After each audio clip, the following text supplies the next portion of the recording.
Back in 1967, two songwriters, Hal David and Burt Bacharach, came together and they composed a song called The Look of Love. Now, originally, Burt Bacharach he thought that it would just be an instrumental, but Hal David came along and put some words to it, and it was originally sung by an English entertainer called Dusty Springfield. Most of you don't know who she is because it was popularized by Dionne Warwick, and those of you who that are my age know who Dionne Warwick is. And then there are others later that came along and even more popularized, like Isaac Hayes and Diana Krall and others.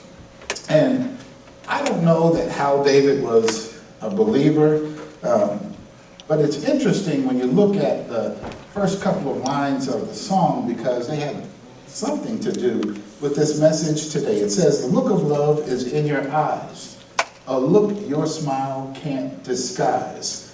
The look of love is saying so much more than just words could ever say. And what my heart has heard, well, it takes my breath away." And so we're going to focus on the text in John chapter 13, but I want to keep the lyrics of the song in mind as we go through.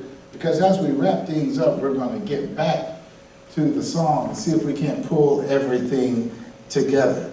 Now, Jesus, he used this as a construction project to talk to his disciples about what love really looks like. And I have broken this down the way he might have as the outline. So the 3 points that I'm going to talk about are love shown in verses 31 and 32, love working in verse 33, and then love demonstrated in verses 34 and 35. I promise you guys that I increased the font thinking that you would be able to see, and I didn't increase it enough. So I apologize for that.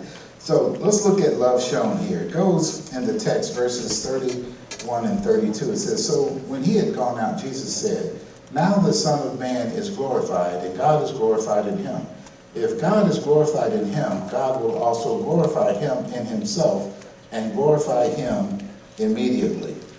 So what's going on is, right before this, Jesus had already dealt with Judas, and it had become known that Judas would betray him. So he told Judas to go and do what he must do.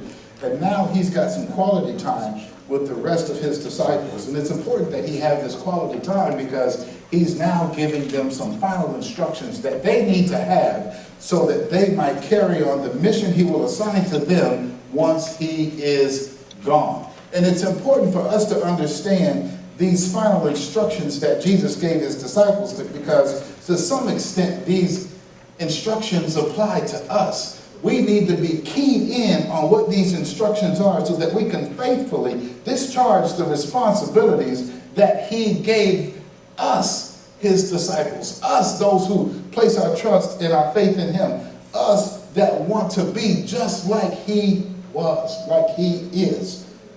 We have to be attentive to what Jesus said here so that we can faithfully discharge our responsibilities. Now, if you look at these two verses, you see a form of the word glorify used 5 different times. And so it's important that we understand the essence of what Jesus is trying to get us to see by the repetition of this word. If you study the Gospel of John in its entirety, you see a form of this word used 23 different times. Now, if you translate it from the Greek into the English, it literally means exalted.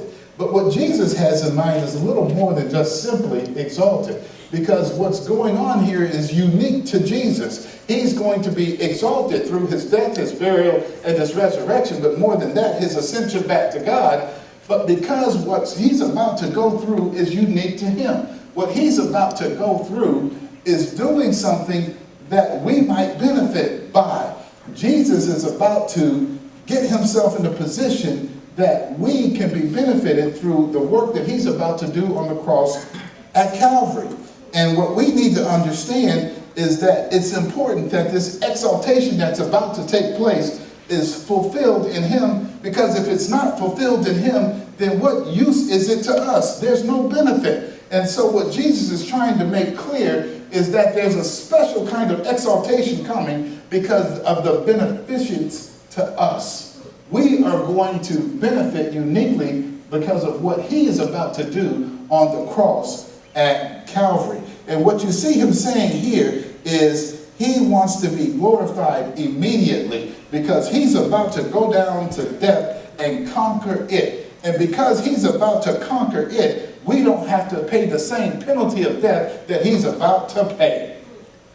He is going to be high and lifted up, so that as we make our transition concludes with us being in his very presence. You see, prior to that, when somebody translated from life to death, they weren't in the presence of Christ. But after he's about to go through this, when we make our translation, as Paul says, he's confident to be absent from the body is to be present with him. And that's the uniqueness of this glorification that Jesus is talking about. He wants some attention to be paid on what he's about to do because of the impact that it's going to make for everyone that comes after him and puts their faith and trust in him. So he says, now the Son of Man is glorified, and God is glorified in him. If God is glorified in him, God will also glorify him in himself and glorify him immediately. He's trying to draw attention to what's about to take place on the cross at Calvary, because that is what's impactful to you and to me. And it's important that we get that. If you go back in chapter 12, Jesus likens what he's about to do to a grain of wheat. If one grain of wheat dies, then it dies and it abides by itself. But if it dies, then much fruit can come out of it. What is he trying to say? Think about it like a tree. You see, if you plant a seed, then a tree can come up from that seed. But more important than the tree coming up from the seed are all the pieces of fruit that come on the tree. And if you want to be a piece of fruit that comes off that tree, then you better pay attention to the seed that's going into the ground so the tree can come up and you can be some of that fruit. And it's important that we understand that Jesus showed his love for us by what he was about to do on the cross at Calvary. Amen. Now, I promised you that I'm not going to take too long to speak today, and I'm going to hold true to that promise by moving forward. Let's look at verse 33. That in my message is called Love Working. Jesus goes to work on our behalf. Let's look at that. It says, little children, I shall be with you a little while longer. You will seek me, and as I said to the Jews, where I am going, you cannot come. So now I say to you. Jesus says he's about to leave. He calls his disciples his little children. Interestingly enough, that's the only time in the 3-year ministry of Jesus Christ that he himself referred to his disciples, my little children. But I want to submit to you, my brothers and sisters, that was a typical way that teachers during the time referred to their followers. He called them their little children. He tells them he's about to go. Pay attention to what I'm telling you, because I'm about to go, and where I'm going, you cannot come. You're going to want to come because you want to be with me, but you can't. And he already had told that to the Jews, and what he's saying is he already explained that to the Pharisees. Where he's going, we cannot go. And it's good for us that we can't go where he's going. The reason it's good for us is because he's going to death, but he's going to death in a unique way. He's going to death that he might conquer it. He's going to death so that we don't have to do what he is about to do. And I'm grateful to him because he did that, because he did it for me and for you if you placed your faith and trust in him. The kind of death that Jesus suffered is not the kind of death that we're going to have to suffer. That's why he says we're going to want to go with him, but we can't, because we love him so much that we want to be wherever he is. But he is no longer where he went, because he went, did some work, he conquered, and now he was raised up, and then later ascended and sits on the right hand of God. And because he's done that work and sits on the right hand of God, we don't have to pay the same kind of penalty that he paid. Amen. We don't have to do it. Now let's understand the uniqueness of what he did and why we don't have to do it. You see, God, through Jesus Christ, he represented man to God, but to us he represented God. And he went to Calvary's cross as man, but being God, when he went to death, he could conquer. And when he went to death and conquered, then he came back up as a glorified man, and later on, 40 days later, went to heaven to be with God, who he started out with. And because of that, he paid the price that we don't have to pay for the debt that we owe and cannot pay. Does that make sense? Amen. Each one of us has sin on our lives. And because we have sin on our lives, we have a debt associated with the sin. But because of the payment that he made, we don't have to pay what we owe. And when he says he was leaving in a little while, what he meant was he was leaving in a little while to go do something. The doing that he was about to do was to pay for you, to pay for you, to pay for you, and to pay for me. He was going to do some work that we could benefit from.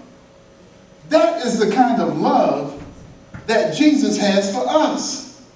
And so when we talk about the look of love, what we talk about is something that one does for another that the other can't do for themselves. Can you get your mind around that? It's what one would do for another that the other can't do for themselves. Now, let's move on and try to wrap this thing up. It's love demonstrated in verses 34 and 35. And this is where the magic is, by the way. And if you can understand the magic, then I've done my job. And hopefully your lives will be transformed. Let's look at what the word says. The word says, "A new commandment I give to you, that you love one another as I have loved you, that you also love one another. By this all will know that you are my disciples, if you have love for one another." Now, let's start from the end and work our way back. What Jesus says is that if we can be successful in demonstrating love the way he's asking us to, then everybody will know who we belong to. And it's important that we get this right, because if we don't get this right, then it won't be apparent who we belong to. And let me give you a hint. It's different than most people think. You see, you don't have to belong to Jesus to demonstrate love to somebody the way most people look at love. If you just help somebody, even if you go out of your way a little bit to help somebody, it looks like to most people that you've done an effective job of demonstrating love. Would that be fair? But it wouldn't be a sign to anybody that might pay attention to it that you belong to Christ. Because anybody can do that.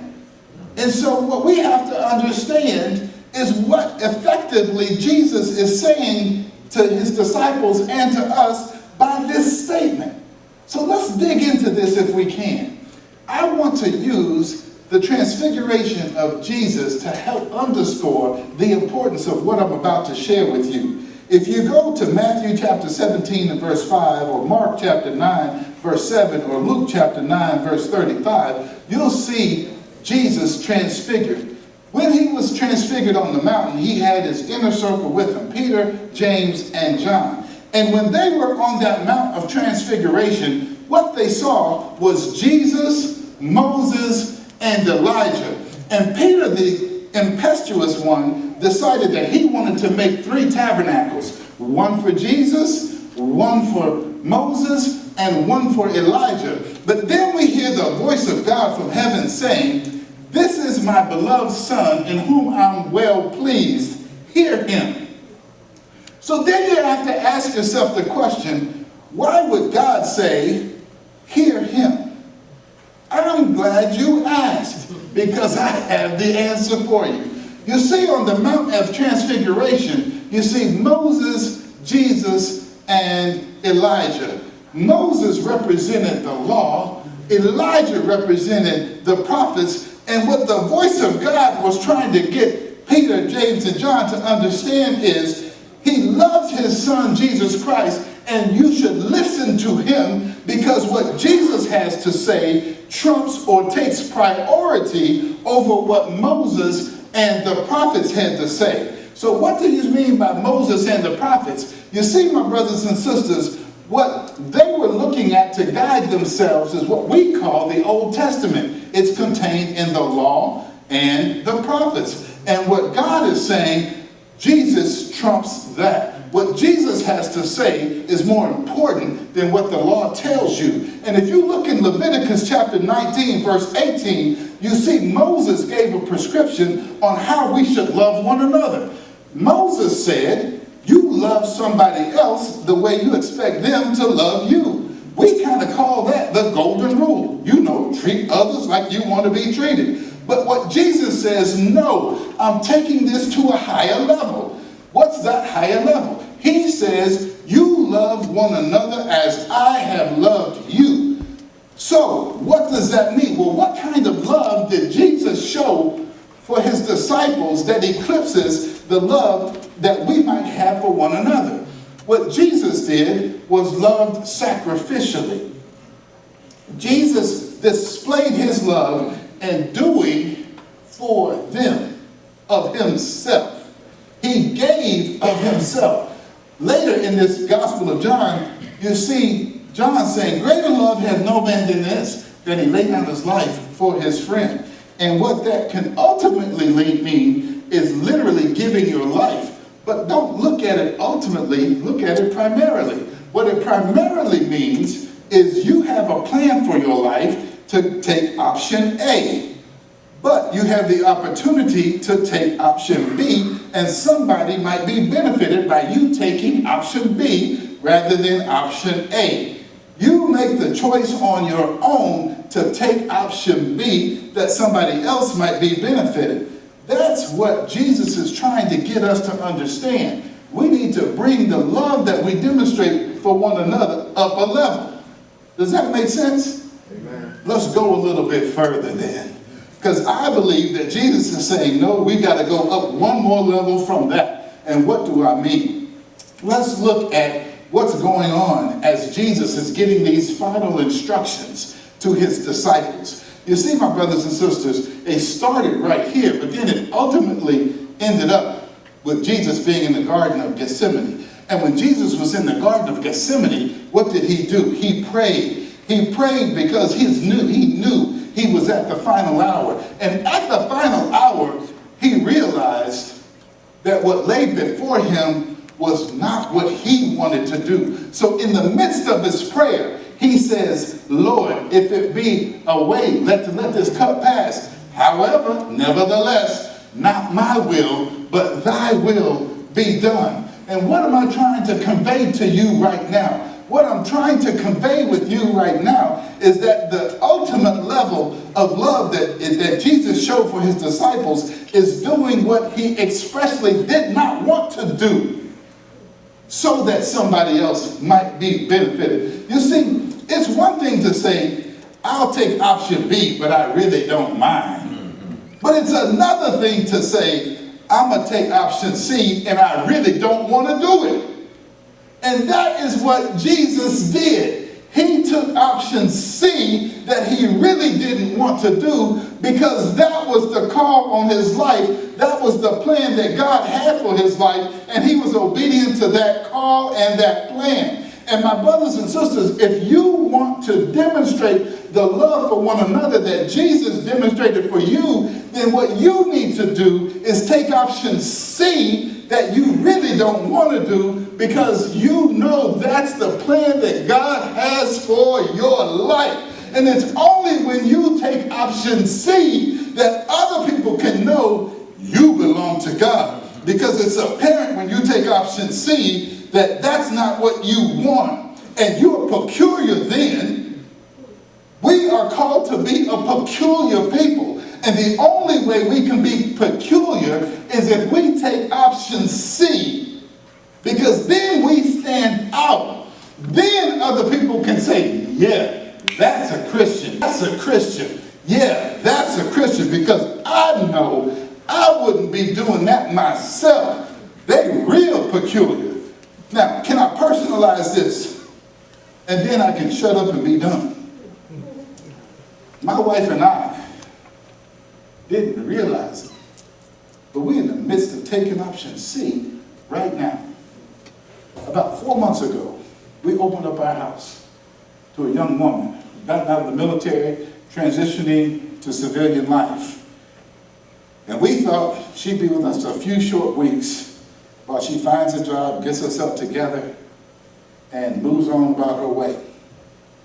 And we also thought that she would be a reasonably good house guest. And that is not the way this has turned itself out. And despite our best efforts to get her to be what most of us would consider an appropriate house guest, it just hasn't worked. She can't take care of herself. She isolates herself 95% of the time, and she's in a bad way. But we still let her be there. We still want to be a help to her. We still want to be a blessing to her.